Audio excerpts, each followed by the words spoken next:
जिस तरीके से आप लोगों ने भी पूरी कोशिश करती रही कि एनडीए के जो की तरफ से पूरी कोशिश हो, जेडीयू के उम्मीदवार कलाधर मंडल है जीत जाए, चिराग पासवान ने भी पूरी जोर आजमाइश की, लेकिन इसके बावजूद एक निर्दलीय का वहां से चुनाव जीतना, ये कितना बड़ा ड्रॉबैक एनडीए के लिए भी, जेडीयू के लिए भी? देखिए, ऐसा है कि लोकतंत्र में जनमत जो होता है वो सर्वोपरि होता है। हाँ, हमारे नेता वहां गए थे, एनडीए के शीर्ष नेता वहां पहुंचे थे, लेकिन जनता ने जो अपना निर्णय दिया, मुझे लगता है वो शिरोधार्य है और हर किसी को स्वीकार करना चाहिए। जहां तक हमारी बात है कि हमारे पार्टी से निकल के निर्दलीय चुनाव लड़ा था उन्होंने, तो देखिए हम गठबंधन धर्म में हमारी कुछ मजबूरियां रहती हैं, कुछ गठबंधन धर्म की मर्यादाएं रहती हैं, उसका हम पालन कर रहे थे, लेकिन फिर भी अगर वो चुनाव जीते तो उनको बधाई है। विनीत जी, शंकर सिंह ही वो जो 2020 में आप ही की पार्टी से चुनाव लड़े, इस्तीफा दिया, आप लोगों से अलग हुए और आप लोगों से अलग होकर के अपनी एक मुकाम जो है वो हासिल कर ली है इस बार के चुनाव में। तो किस तरीके से शंकर सिंह के साथ जो आपका कनेक्शन था पार्टी के साथ अलगाव और उसके बाद से ये बड़ी जीत, इसको कैसे देख रहे हैं? देखिए, जैसा मैंने बताया, मैं फिर से अपनी बात दोहरा रहा हूँ, जब वो हमारे पार्टी में थे तो उनका सम्मान था वो, और हमारे ही टिकट से वो, पार्टी के टिकट से 2020 में वो चुनाव लड़े थे। लेकिन जैसा मैंने कहा कि गठबंधन धर्म की कुछ मजबूरियां होती हैं, मर्यादाएं होती हैं, उस सीमा को हम लांघ नहीं सकते हैं। इसके तहत हमें एनडीए के उम्मीदवार को सपोर्ट करना था, उनको ये बात, उनको अपना चुनाव लड़ना था कि उनको लगता था कि उन्होंने काम किया है, जनता के बीच में है वो, और मुझे लगता है कि आज उसकी पुष्टि भी हो गई है। तो एक बार फिर से हमें बधाई देना चाहिए और हम खुश हैं। तो आप गठबंधन धर्म की बात करें कि हमें निभाना पड़ा, क्या ये हमदर्दी थोड़ी सी विनीत सिंह के लिए आप लोगों की भी रही, या फिर फील गुड महसूस कर रहे हैं कि विनीत सिंह चलिए जीत गए, हमारे साथ कभी हुआ करते थे?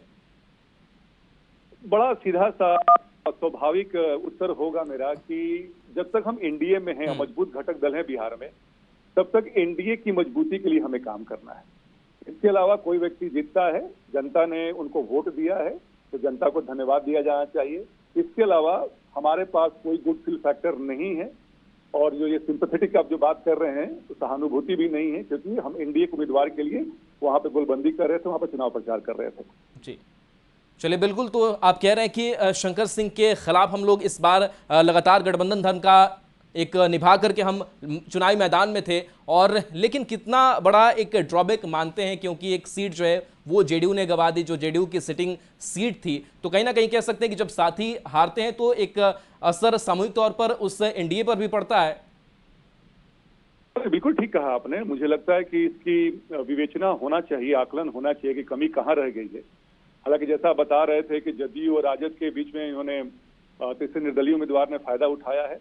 जनता ये भी देखती है कि चलो किसी एक और नए को मौका देना चाहिए, लेकिन हाँ, जब हम इस रिजल्ट के बाद जब हम बैठेंगे ड्राइंग बोर्ड पे तो इस चीज की विश्लेषण जरूर होना चाहिए, और आगे हम ध्यान रखेंगे 2025 में कि ऐसी गलतियां दोबारा नहीं हो। अच्छा, निर्दलीय जब उम्मीदवार जीतते तो हो सकता है कि वो किसी पार्टी का दामन भी थाम ले। शंकर सिंह आप लोगों के साथ थे, क्या ऐसी भी कोई कोशिश होगी कि फिर से एक बार जेपीआरवी के साथ ही आ जाए, या फिर जेडीयू की कोशिश करे कि जेडीयू के साथ ही चले जाए? देखिए, भविष्य के बारे में टिप्पणी करना मुझे लगता है कि राजनीति में उचित नहीं होता है। वो उनका मन है, वो जहां जहां चाहें, या निर्दलीय ही बने रहना चाहिए, सब उनका निर्णय होगा, और हर निर्णय में हमें लगता है कि जनता ने उनको चुन लिया है तो उनका स्वागत होना चाहिए। हाँ, चलिए, शुक्रिया विनीत जी हमारे साथ जुड़ने के लिए। तो एलजेपीआरवी के प्रवक्ता थे, और शंकर सिंह जो है वो निर्दलीय के तौर पर अपनी जीत जो है वो दर्ज कर चुके हैं। आनंद हमारे साथ